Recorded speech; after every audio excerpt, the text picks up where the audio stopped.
आज लोक पर्व इगास मनाया जा रहा है। सीएम पुष्कर सिंह धामी ने प्रदेशवासियों को लोक पर्व इगास की शुभकामनाएं दी हैं। सीएम धामी ने लोगों से लोक परंपराओं और संस्कृति को आगे बढ़ाने का आह्वान किया है। दीपावली के 11वें दिन लोक पर्व इगास यानी कि बूढ़ी दिवाली मनाने की परंपरा है। युवा पीढ़ी को पहाड़ की परंपरा और लोक संस्कृति से रूबरू कराने के लिए विभिन्न संगठनों ने तैयारी पूरी कर ली है। इस दिन पारंपरिक पकवान बनाए जाते हैं, साथ ही स्थानीय देवी देवताओं की पूजा होगी। रात को ढोल दमाऊ की धुन पर पारंपरिक भैलो नृत्य खेला जाएगा। इस एक मान्यता के अनुसार भगवान राम के अयोध्या पहुंचने की खबर उत्तराखंड में 11 दिन के बाद मिली थी। इस वजह से दिवाली के 11 दिन बाद इगास मनाया जाता है।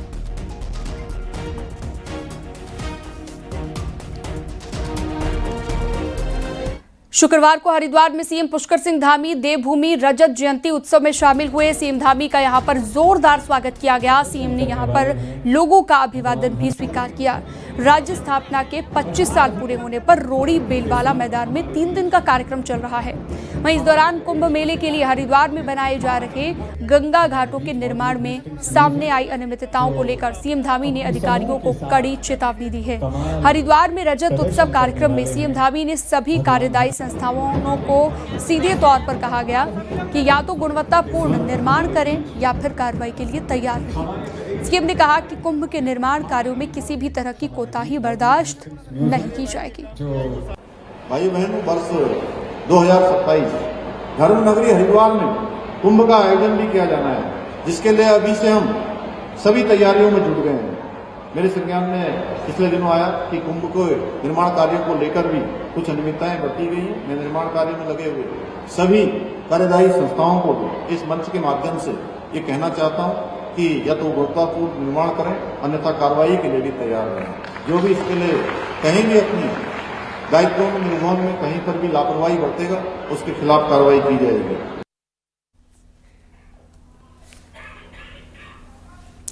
उत्तराखंड की राज्य स्थापना के रजत जयंती वर्ष पर आज सीएम पुष्कर सिंह धामी देहरादून में बीजेपी दफ्तर में प्रेस कॉन्फ्रेंस करेंगे। इस मौके पर बीजेपी के प्रदेश अध्यक्ष महेंद्र भट्ट भी मौजूद रहेंगे।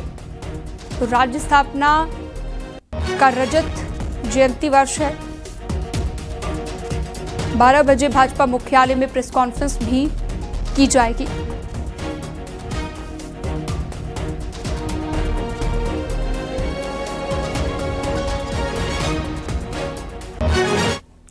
राज्य स्थापना का रजत जयंती का आधिकारिक जश्न आज से शुरू हो जाएगा। आज से इगास और बूढ़ी दिवाली के साथ शुरू होने वाले कार्यक्रमों का सिलसिला 9 नवंबर को राज्य स्थापना दिवस तक चलेगा। बीजेपी ने सभी विधायकों और मंत्रियों को अपने अपने गांव में इगास मनाने को कहा है। आज देर शाम मुख्यमंत्री आवास में भी इगास का आयोजन किया जाएगा। रजत जयंती समारोह के तहत नींबूवाला स्थित हिमालयन सांस्कृतिक केंद्र में इस दौरान सांस्कृतिक कार्यक्रम का आयोजन किए जाएंगे और इसमें सभी हिमालयी राज्यों की टीमें प्रतिभाग करेंगी। 3 नवंबर को विधानसभा का 2 दिवसीय विशेष सत्र का आयोजन किया गया है, जिसमें राष्ट्रपति द्रौपदी मुर्मू शामिल होंगी। 3 नवंबर को सुबह 11 बजे राष्ट्रपति विधानसभा सत्र को संबोधित करेंगी। 5 नवंबर को दून यूनिवर्सिटी में प्रवासी उत्तराखंडी सम्मेलन का आयोजन किया जाएगा। करीब 300 प्रवासी उत्तराखंडी इस सम्मेलन में शिरकत कर रहे हैं। 9 नवंबर को पीएम मोदी देहरादून आएंगे। इसके लिए एफआरआई में समारोह आयोजित किया गया है। प्रधानमंत्री सैन्य धाम राज्यवासियों को समर्पित करेंगे। तो ऋषिकेश में 84 कुटी के जीर्णोद्धार कार्यक्रमों में कार्यों का शिलान्यास समेत कई महत्वपूर्ण प्रोजेक्ट की आधारशिला भी रखेंगे।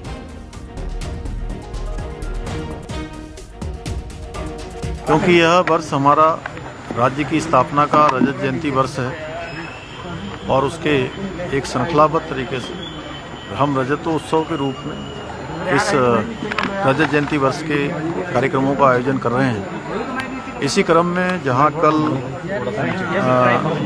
इगास भगवाल के दिन से बूढ़ी दिवाली के दिन से हमारे रजतोत्सव का कार्यक्रम प्रारंभ हो जाएगा, ये उत्सव प्रारंभ होगा। और राज्य की स्थापना में भी हमारे उत्तराखंड के जो प्रवासी भाई बहन देश और दुनिया में रहते हैं, उनका बहुत बड़ा योगदान है। और पिछले वर्ष का हमारा अनुभव कहता है कि उन्होंने एक अच्छा अनुभव लेकर यहाँ से गए थे और बाद में व्यक्तिगत रूप से अधिकांश लोगों ने मुझे बताया कि हमको राज्य स्थापना के बाद पहली बार ऐसा लगा कि उत्तराखंड की सरकार हमको रिकॉग्नाइज कर रही है, हमको सम्मान दे रही है। भी माननीय मुख्यमंत्री जी के निर्देश पर हो रहा है और इसमें हम एक इनॉग्रेल सेशन है और फिर उसके बाद संवाद है माननीय मुख्यमंत्री जी के साथ में और उसके बाद फिर 2 सेशन होंगे, एक सोशल सेक्टर होगा, एक इन्वायरमेंट पे होगा। उत्तराखंड के गढ़वाल से बीजेपी सांसद अनिल बलूनी के दिल्ली स्थित आवास पर इगास पर्व का कार्यक्रम का आयोजन किया गया। इस कार्यक्रम में उत्तराखंड की संस्कृति को दिखाया गया। कार्यक्रम में कई बड़े गणमान्य लोग पहुंचे। देश के गृह मंत्री अमित शाह कार्यक्रम में पहुंचे। अमित शाह ने इगास की पूजा अर्चना भी की। कार्यक्रम में दिल्ली की मुख्यमंत्री रेखा गुप्ता भी पहुंची। साथ ही केंद्रीय मंत्री जितेंद्र सिंह, केंद्रीय मंत्री अश्विनी वैष्णव और दिल्ली बीजेपी के अध्यक्ष वीरेंद्र सचदेवा भी अनिल बलूनी के घर पहुंचे। इगास के कार्यक्रम में शामिल हुए। बाबा बागेश्वर धाम भी अनिल बलूनी के आवास पर पहुंचे, कार्यक्रम में शामिल हुए।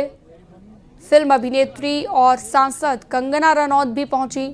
बीजेपी की सांसद बांसुरी स्वराज और अनिल बलूनी के आवास पर तमाम लोग कार्यक्रम में नजर आए।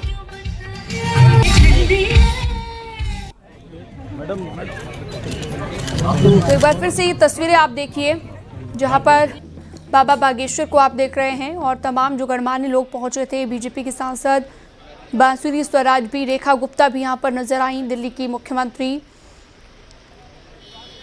दिल्ली बीजेपी के अध्यक्ष वीरेंद्र सचदेवा भी मौजूद थे। अनिल बलूनी के घर पर दरअसल ये इगास का भव्य आयोजन किया गया।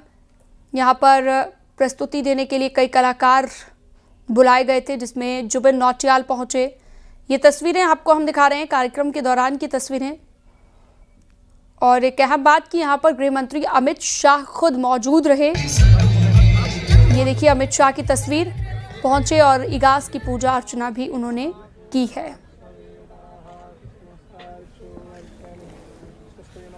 तो पूजा अर्चना के बाद ये कार्यक्रम काफ़ी देर तक चला और क्योंकि इगास पर्व की शुरुआत हो गई है उत्तराखंड में, तो ये अहम कार्यक्रम यहाँ पर रखा गया था अनिल बलूनी के घर पर, उनके आवास पर।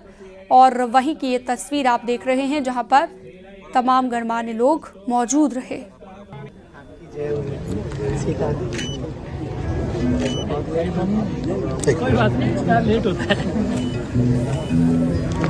चल के आज चारों धाम आए, बजाओ ढोल स्वागत में मेरे घर राम आए हैं। कथा शबरी की जैसे जुड़ गई मेरी कहानी में, न रो आज धोले दो चरण आँखों के पानी से।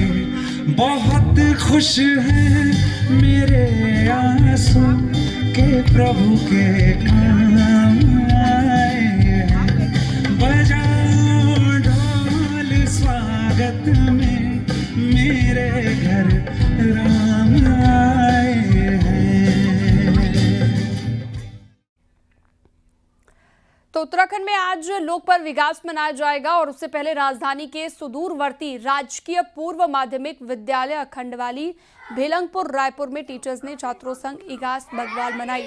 बच्चों को इगास की महत्ता बताते हुए बच्चों ने स्कूल में रंगोली बनाई और भैलो जलाकर नृत्य किया।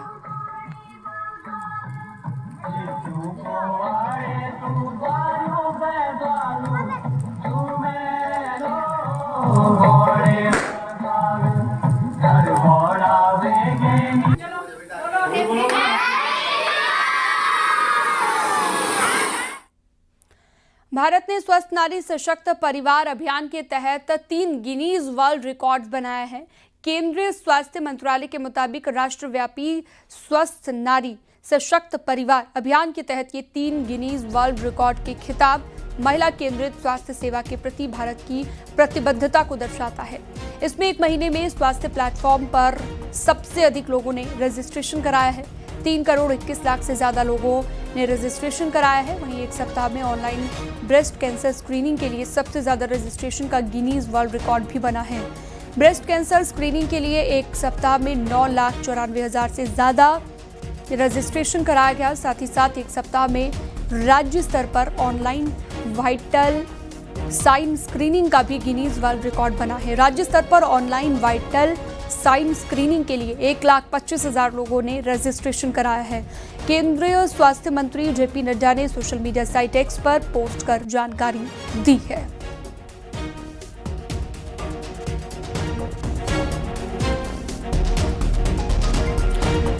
दो 2027 के विधानसभा चुनाव में हैट्रिक बनाने के मिशन पर बीजेपी अभी से एक्टिव हो गई है। पार्टी की रणनीति साफ है, विपक्ष को कमजोर करना और संगठन को मजबूत करना, बूथ स्तर तक मजबूत संगठन को बनाना। एक रिपोर्ट आपको दिखाते हैं।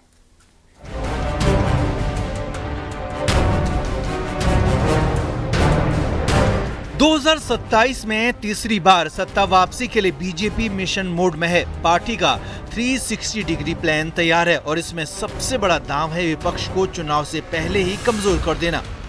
पार्टी सूत्रों के मुताबिक कांग्रेस के 3 से 4 मौजूदा विधायक और कुछ प्रभावशाली पूर्व विधायकों को बीजेपी अपने पाले में लाने की तैयारी में। बातचीत अनौपचारिक रूप से चल रही है और योजना है कि लोकल पार्टी कैडर को कॉन्फिडेंस में लेकर अंतिम फैसला लिया जाएगा। कि कांग्रेस में अब बचा कुछ नहीं है। कांग्रेस वैसे भी नेतृत्वहीन है।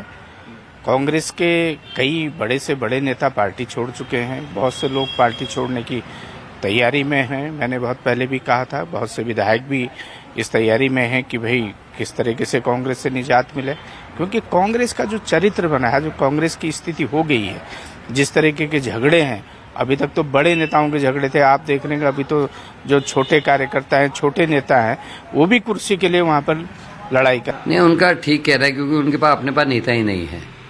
अगर बीजेपी के पास पैसे और धन पशु के अलावा कुछ होता तो वो ऐसी बात नहीं करते, क्योंकि उनके पास अगर कोई होता तो महेंद्र भट्ट से अच्छा कोई आदमी अध्यक्ष नहीं बनता।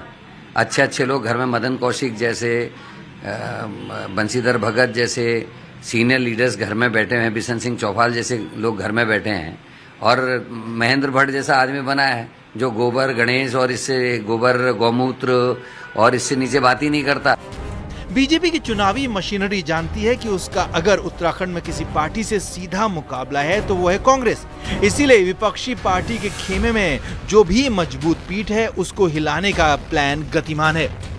सुनील नवप्रभात, न्यूज़ 18 देहरादून। रुड़की के बुग्गावाला थाना के तेलपुरा रोड पर एक दर्दनाक हादसा हो गया, जिसमें 2 लोगों की मौके पर मौत हो गई। बताया जा रहा है कि ट्रक की चपेट में एक बाइक आ गई, जिसमें सवार 2 लोगों की मौत हो गई है। वहीं सूचना के बाद मौके पर पहुंची पुलिस ने दोनों शवों को कब्जे में ले लिया, पोस्टमार्टम के लिए भेज दिया है। आरोपी ड्राइवर की तलाश अभी की जा रही है। अरे आगे बढ़ो भाई, ये लोग बाकी लोग आगे बढ़ो, अरे आगे बढ़ो। विकासनगर के कालसी वन प्रभाग में टीमली रेंज में आरक्षित वन क्षेत्र में साल के पेड़ों की अवैध कटान में वन विभाग की टीम ने एक युवक को गिरफ्तार कर लिया है। पेड़ काटने के आरोपी की पहचान नौशाद के रूप में हुई है। आरोपी की भूमिका पहले भी पेड़ों की अवैध कटान में सामने आई थी। आरोपी पहले भी कई बार जेल जा चुका है। टीमली वन प्रभाग माजरी अनुभाग की जो है टीम गश्त पर थी, तो गश्त के दौरान देखा कि साल के 2 सूखे हुए पेड़ों का अवैध पातन हुआ था। कुछ लकड़ी गलमी थी, कुछ लकड़ी ले जाई गई थी, तो जो भी लकड़ी थी हमने बरामद कर ली गई। इस पूरी प्रक्रिया में अभी जो मुख्य अभियुक्त है नौशाद ग्राम माजरी का, वो जो है उसको हमने हिरासत में लिया है। उत्तरकाशी के भटवाड़ी प्रखंड में लगातार भालू की दहशत देखी जा रही है। पूरे क्षेत्र में भालू पिछले कुछ सालों में ग्रामीणों को गंभीर रूप से घायल कर चुका है। ताजा तस्वीरें मल्ला गांव के पास की हैं, जहां पर सुबह शाम भालू की दहशत देखी जा रही है, जिससे ग्रामीणों में काफी दहशत है और गांव वालों ने वन विभाग से भालू को पकड़ने की भी मांग की है।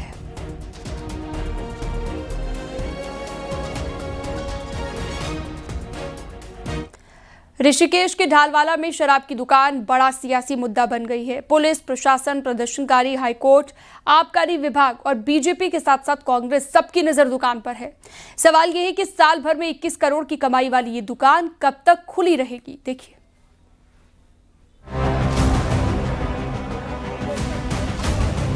तीर्थनगरी ऋषिकेश के पास ढालवाला में 4 साल पहले खुली शराब की दुकान पर इन दिनों घमासान मचा हुआ है। गुरुवार को भारी पुलिस फोर्स के साथ डीएम टिहरी और आबकारी आयुक्त ने 4 दिन से बंद दुकान को खुलवाया तो प्रदर्शनकारियों को वहां से खदेड़ दिया गया। एक तरफ हाईकोर्ट के आदेश के बाद पुलिस की निगरानी में शराब की दुकान खोली है तो थोड़ी दूरी पर दुकान बंद करने को लेकर धरना प्रदर्शन चल रहा है। रविवार को दुकान के विरोध में यह प्रदर्शन तब शुरू हुआ था जब दुकान के नजदीक एक युवक की उसी के दोस्त ने हत्या कर दी थी। तभी से इस दुकान को बंद करने की मांग हो रही है। आबकारी विभाग की चिंता दुकान की कमाई की है और आबकारी आयुक्त इसे प्रायोजित आंदोलन बता रही हैं। मैं ये क्लियर करना चाहूंगी कि ढालवाला वाली दुकान का आज सच कोई इस इंसिडेंट से कोई लेना देना नहीं है। जबरदस्ती के ये प्रायोजित आंदोलन किए जा रहे हैं। वहाँ पर जो लोग भी हैं उनका क्या हित है, क्या उनके वेस्टेड इंटरेस्ट है, ये असर्टेन करना एक बार देखना पड़ेगा पुलिस प्रशासन को भी और डिस्ट्रिक्ट एडमिनिस्ट्रेशन को भी और हमें भी। उत्तराखंड के शहरों में बीते कुछ सालों में शराब की मॉडल शॉप और डिपार्टमेंटल स्टोर खुले, लेकिन वहां कोई विरोध नहीं होता। लेकिन खासकर पहाड़ों में आज भी शराब के ठेकों का खुला विरोध होता है। इस साल अब तक पूरे प्रदेश में जनता के विरोध के चलते 41 शराब की दुकानें बंद हो चुकी हैं, तो 200 करोड़ का नुकसान हुआ है। अब सवाल है कि तीर्थ नगरी ऋषिकेश के मुनि की रेती इलाके में पड़ने वाली ये दुकान भी क्या बंद होगी? मुनि की रेती नगर पालिका ने इस दुकान को बंद करने का प्रस्ताव बोर्ड से पास कर लिया है। वहीं कांग्रेस का दुकान बंद करनी है तो बीजेपी जन भावनाओं की बात कह रही है। जहां लोग नहीं चाहते वहां नहीं खुलना चाहिए और खासकर जो ऐसी जगहें हैं जहां तीर्थ हैं या जो हमारा कुंभ क्षेत्र है उसमें तो इन चीज़ों का परहेज होना ही चाहिए और उसमें मुझे लगता है कि सरकार को कुछ ना कुछ सोच के इसमें फैसला लेना चाहिए। देखिए, मुनि की रेती में जो शराब की दुकान का विवाद है उसमें सरकार अपने स्तर से कदम उठाने जा रही है और जो जनभावनाएं होंगी उसी के अनुसार कदम उठाए जाएंगे जैसी जनता की इच्छा होगी। उत्तराखंड के पहाड़ी जिलों में शराब हमेशा से संवेदनशील मुद्दा रही है। नतीजा ये कि कई जगहों पर शराब के सरकारी ठेकों को खोलने का आज भी विरोध होता है। अब वैसा ही विरोध ऋषिकेश के ढालवाला की इस दुकान का हो रहा है और सबकी नजरें इस बात पर टिकी है कि मोटी कमाई वाली इस शराब की दुकान पर ताला लगेगा या फिर दुकान खुली रहेगी। दीपांकर भट्ट, न्यूज़ 18 देहरादून। अगस्त के महीने में चमोली के धराली में आई भीषण आपदा में सामुदायिक स्वास्थ्य केंद्र क्षतिग्रस्त हो गया था, जिसे अभी दूसरी जगह से संचालित किया जा रहा है। लेकिन उम्मीद है कि जल्द ही स्वास्थ्य केंद्र को उसके पहले वाली बिल्डिंग में शिफ्ट कर दिया जाएगा। धराली विधायक भूपाल राम टपटा ने जन भावनाओं और बेहतर स्वास्थ्य सेवाओं की मांग को देखते हुए स्वास्थ्य केंद्र की पहले वाली बिल्डिंग का निरीक्षण किया और आश्वासन दिया कि जल्द ही पुरानी बिल्डिंग में उसे शिफ्ट कर दिया जाएगा। निश्चित रूप से आपदा के समय पर जो परिस्थितियाँ थी, जो स्थितियाँ थी और जिस प्रकार यहाँ पर मलबा आया था, तो निश्चित रूप से सुरक्षा की दृष्टि से यहाँ पर इसको अन्यत्र शिफ्ट किया गया था और आज की स्थितियाँ और तब की स्थिति में काफ़ी अंतर है। हाईकोर्ट के निर्देश के बाद नैनीताल पालिका और अशोक पालिका के साथ साथ अशोक सिनेमा की जमीन पर पार्किंग के साथ पर्यटकों के लिए कॉम्प्लेक्स तैयार करने में जुट गई है। इससे पहले जमीन पर जिला प्रशासन 9 करोड़ से पार्किंग का निर्माण करा रहा था, लेकिन पालिका और सरकार के विवाद के चलते ये काम नहीं हो सका और पैसा वापस चला गया था। हालांकि हाईकोर्ट के चीफ जस्टिस ने खुद इसका निरीक्षण किया और वहां पर पर्यटकों की सुविधाओं के लिए पार्क और कॉफी हाउस समेत कई सुविधाओं के विस्तार की बात कही थी। लेकिन अब इसी पार्किंग स्थल पर पालिका डीपीआर तैयार करने में जुटी है। प्लानिंग की जा रही है कि ग्राउंड फ्लोर पे हमारा जो है पार्किंग का रखे जाएंगे, जो कि हमारा जो फर्स्ट फ्लोर पे हमारा कॉमर्शियल रहेगा और थर्ड फ्लोर पे हम एक ग्लास हाउस और इस तरह का कुछ बना रहे हैं हॉल, जो आम जनता के लिए भी इसका यूज़ किया जा सकता है। चूँकि मैंने पहले ही बताया कि पार्किंग की प्रॉब्लम होने की वजह से चूँकि यहाँ लोग जो आएंगे उनके लिए हमें बेसमेंट पे हमें ग्राउंड फ्लोर पे हम लोगों को पार्किंग। चारधाम में इस समय सिर्फ बद्रीनाथ धाम की ही यात्रा चल रही है, जो इस समय अपने चरम पर पहुंच रही है। बाकी के तीनों धामों के कपाट बंद हो चुके हैं। बद्रीनाथ धाम के कपाट अब 24 दिन के बाद शीतकाल के लिए बंद कर दिए जाएंगे, लेकिन इससे पहले धाम में श्रद्धालुओं का जमावड़ा लग रहा है। रोजाना 3 से 4 हजार श्रद्धालु धाम के लिए पहुंच रहे हैं। अभी 15.5 लाख से ज्यादा श्रद्धालु धाम में दर्शन कर चुके हैं।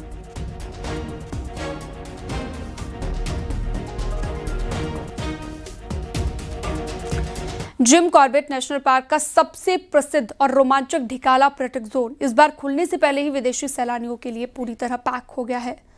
पार्क प्रशासन द्वारा पहली बार विदेशी पर्यटकों के लिए 90 दिन पहले ऑनलाइन बुकिंग शुरू करने की पहल का नतीजा ये रहा कि 24 जनवरी 2026 तक विदेशी सैलानियों के सभी रूम बुक हो चुके हैं। 10 दिसंबर तक देश के सैलानियों की बुकिंग फुल हो चुकी है। 15 नवंबर को ढिकाला खुलते ही कॉर्बेट पार्क में रात्रि विश्राम की सुविधा शुरू हो जाएगी। देखिए, कॉर्बेट टाइगर रिजर्व का जो ढिकाला जोन है, मानसून के बाद 15 नवंबर से खुलने की जो तैयारियां हैं वो पूरी कर ली गई है। और जहां तक बुकिंग की बात है वो अभी फॉरेनर्स के लिए 24 जनवरी तक और जो इंडियन टूरिस्ट हैं उनके लिए 10 दिसंबर तक के लिए ढिकाला के जोन के सभी जो कमरे हैं वो आरक्षित हो चुके हैं। मुख्यमंत्री पुष्कर सिंह धामी ने राज्य स्थापना रजत जयंती समारोह के तहत सचिवालय में बिल्लाओ इनाम पाओ मेगा लकी ड्रॉ का शुभारंभ किया। नैनीताल की सोनिया और टिहरी के जसपाल रावत ने इलेक्ट्रिक कार जीती।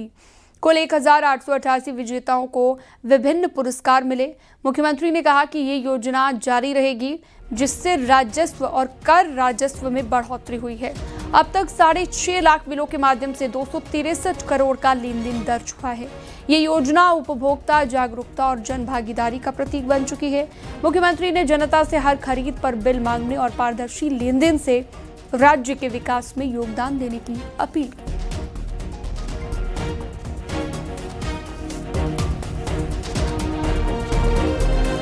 उत्तराखंड में सड़क हादसों का ग्राफ लगातार बढ़ता जा रहा है। लापरवाही, रैश ड्राइविंग और कम उम्र के ड्राइवरों की वजह से राज्य में हालात चिंताजनक हो चुके हैं। एक रिपोर्ट आपको दिखाते हैं।